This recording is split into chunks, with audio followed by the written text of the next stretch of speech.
Assalamualaikum warahmatullahi wabarakatuh. Bismillah walhamdulillah wassalatu wassalamu ala rasulillah Muhammad ibn Abdullah wa ala alihi wa sahbihi wa man tabi'ahu wa walah amma ba'd. Saudara-saudari sebangsa dan setanah air yang saya hormati dan saya cintai, mudah-mudahan kita semuanya selalu dalam keadaan sehat walafiat. Allah alirkan rahmat dan kasih sayangnya, diberkahi hidup kita, keluarga kita, rumah tangga kita, dan orang-orang yang ada di sekitar kita. Sukses usaha kita, memperoleh hasil yang sebaik-baiknya. Amin. Allahumma amin. Saudara-saudara sekalian yang saya hormati, saya baru saja membeli buku, nih judulnya, Identitas Arab itu Ilusi, ditulis oleh Musa Kadhim Al-Habsyi. Buku ini menurut saya cukup bagus karena menjelaskan bagaimana orang-orang Arab yang datang dari Yaman tinggal di Indonesia itu selalu mengagung-agungkan identitas Arabnya. Ini sebuah kejujuran dan kita tertipu oleh kearab-araban itu sehingga kita menganggap siapapun yang datang dari Arab, tentu karena mereka bisa membaca, bisa berbahasa Arab, maka selalu kita anggap sebagai orang yang kuat Islamnya, yang mantap agamanya.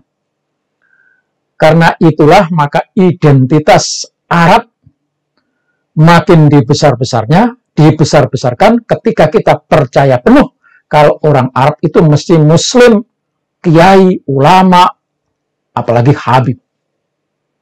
Itu kesalahan kita. Saudara, untuk pembahasan lebih dalam lagi, maka saya buat judul pendampingan Identitas Habib itu Ilusi. Supaya lebih jelas, fokus hanya kepada Habib. Saya ulang lagi, identitas Habib itu ilusi. Apa sih ilusi itu? Nah, ini saya baca. Dalam Kamus Besar Bahasa Indonesia, ilusi itu adalah sesuatu yang ada dalam angan-angan. Artinya tidak ada, cuma angan-angan doang. Berikutnya, ilusi adalah pengamatan yang tidak sesuai dengan penginderaan. Jadi selama ini kita mengindra. Habib itu hebat, tetapi isinya kosong, kopong. Atau gitu, kita gambarkan Habib itu luar biasa, tetapi buktinya tidak ada. Habib cuma bikin kacau. Jadi kita menyangka orang-orang yang datang dari Arab, Habib itu orang-orang yang hebat, luar biasa. Tetapi ketika kita buktikan, kita lihat kenyataannya, Habib itu adalah, itu artinya. Yang berikutnya, tidak dapat dipercaya. Jadi ilusi itu adalah sesuatu yang tidak dapat dipercaya alias palsu. Saudara-saudara sekalian yang saya hormati, jadi Habib itu adalah ilusi. Nah, Kenapa saudara-saudara sekalian? Habib itu ilusi, palsu, tidak dapat dipercaya, karena kita taunya baru sekarang ini. Dulu, kita sangat percaya, kita sangat hormat, kita sangat takdim, kita sangat memuliakan. Tetapi setelah terbongkar, setelah dikaji, setelah diteliti, ternyata kita adalah tertipu. Kenapa bisa tertipu? Nah, ini kita harus kembali lagi kepada sejarah. Di dalam buku ini juga disebutkan, Habib-habib Arab datang ke Indonesia itu adalah yang gelombang kedua atau gelombang ketiga.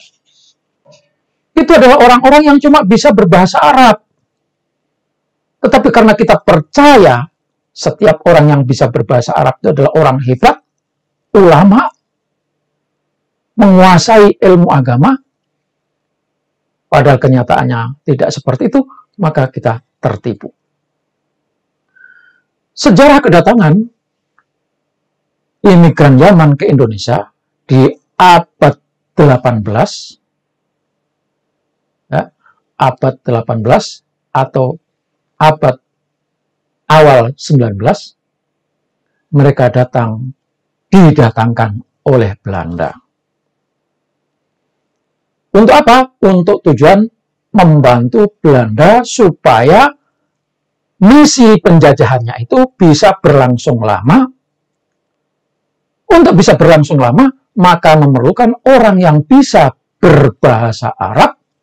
Karena orang yang bisa berbahasa Arab, menurut yang dipahami oleh rakyat Nusantara, adalah mereka yang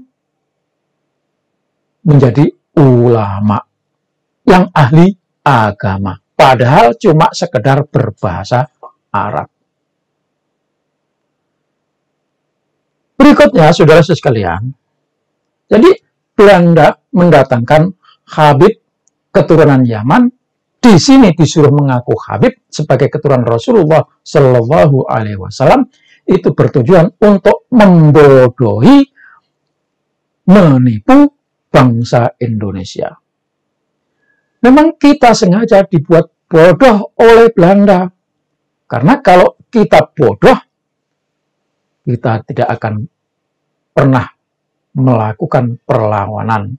Maka sejak Belanda ada di Indonesia, kita diperbodoh. Pertama, rakyat Indonesia kesulitan mengakses pendidikan secara formal. Maka pendidikan yang ada waktu itu adalah pendidikan kaum santri. Di pendidikan umum, tidak ada. Jadi sengaja kita dibuat bodoh dengan dipersulitnya rakyat Indonesia untuk bisa mengakses pendidikan secara formal. Yang pertama. Yang kedua, dengan didatangkannya Habib-habib imigran Yaman yang bisa berbahasa Arab, lalu mengaku Habib sebagai keturunan Rasulullah SAW, itu ya Belanda membuat kelas di mana para Habib imigran Yaman didudukkan sebagai kelas masyarakat menengah ke atas, kelas bendoro.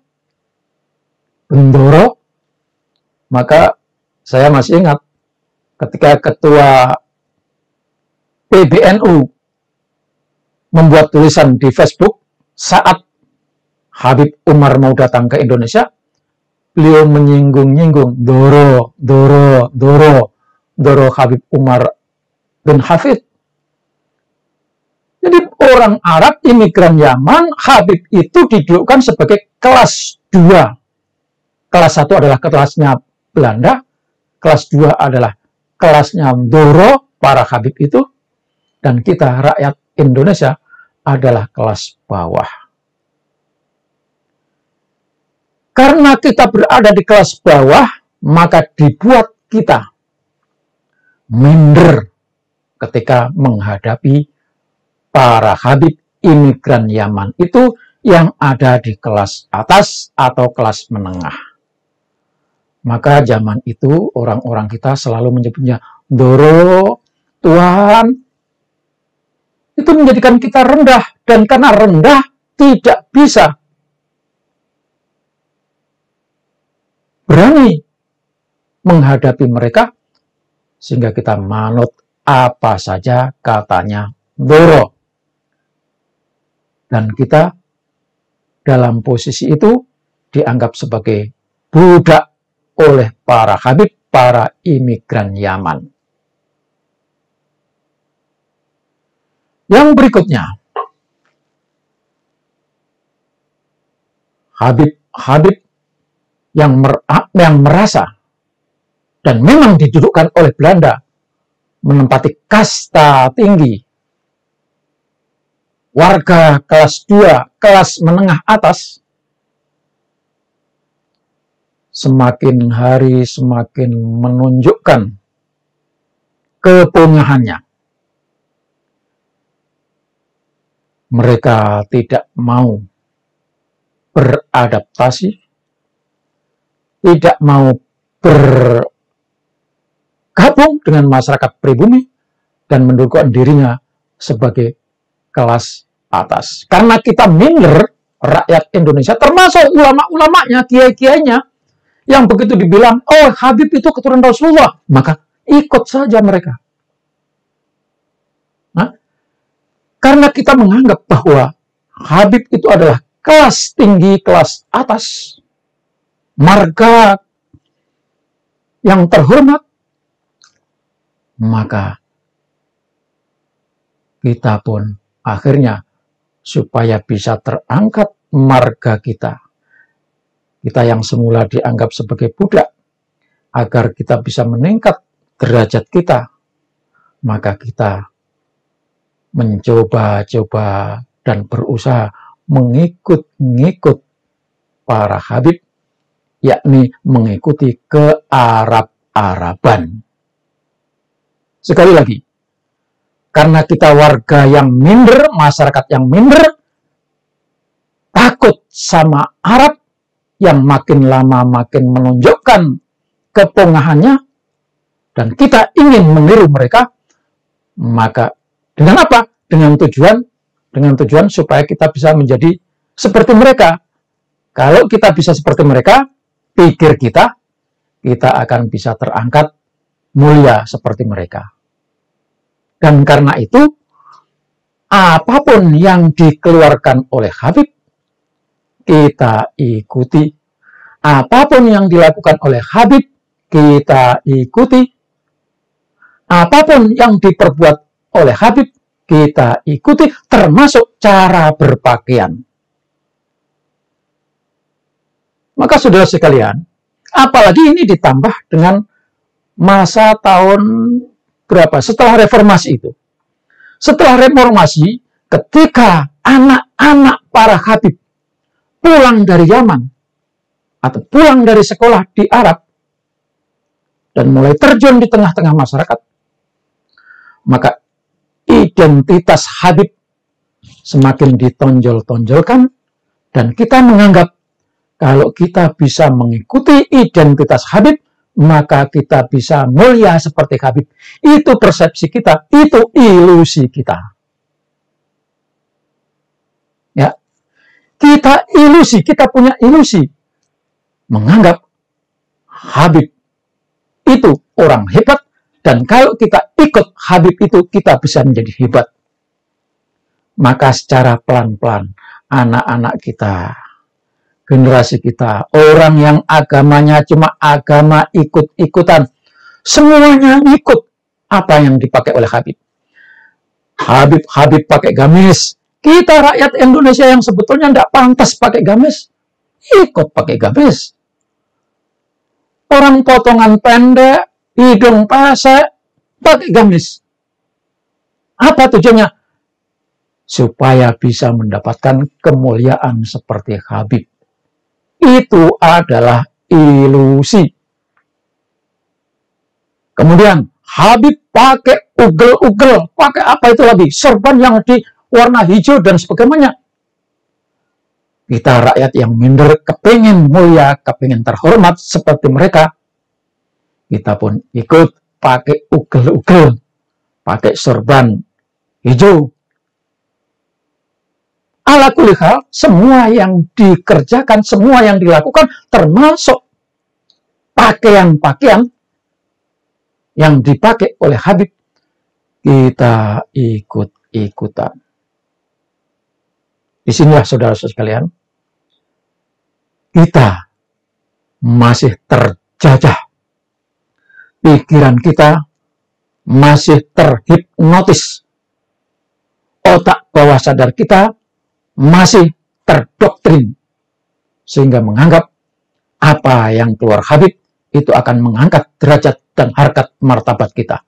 Maka semua yang muncul dari Habib kita ikuti, termasuk cara berpakaian tadi. Padahal kita bangsa Indonesia punya budaya sendiri. Inilah saudara sekalian, saya ingatkan bahwa Habib itu adalah ilusi. Saya sampai sekarang salut kepada santri-santri yang dikelola oleh ulama-ulama Nahdlatul Ulama yang masih bertahan dengan tradisi keindonesiaannya, sehingga di pesantren-pesantren itu jarang sekali ada santri-santri yang pakai gamis. Istilah anak muda pakai daster. Jarang sekali di pesantren-pesantren NU yang ikut-ikut pakai daster, pakai sarung. Itulah asli Indonesia dan ini harus dipertahankan. Kecuali kalau ulama-ulama, kiai-kiai yang dulu belajar di Yaman, nah itu karena tadi sudah merasa bahwa yang ada di Yaman, apa yang ada di Habib itu adalah contoh teladan, maka semuanya diikut. Padahal pakaian bukan menunjukkan apa yang ada di dalam hatinya. Pakaian semua orang bisa pakai. Gamis, Habib pakai gamis, Abu Jahal juga pakai gamis. Maka kepada saudara sekalian, saya mengajak, mari kita kembali kepada jati diri kita bangsa Indonesia. Saya tegaskan, Habib itu adalah ilusi. Kenapa? Karena menipu kita tidak sesuai dengan yang kenyataan. Habib bukan keturunan Rasulullah, tetapi ngaku-ngaku keturunan Rasulullah. Ini yang terus saya suarakan supaya rakyat kita bangsa Indonesia sadar kembali kepada jati diri bangsa Indonesia. Karena bangsa Indonesia ini adalah bangsa yang besar, bangsa yang sudah punya peradaban lebih maju dari peradaban Tarim, peradaban bangsa Habib, Yaman, imigran yang tinggal di Indonesia. Demikian, mohon maaf jika ada yang tersinggung. Insya Allah, di lain kesempatan kita akan sambung lagi. Wassalamualaikum warahmatullahi wabarakatuh.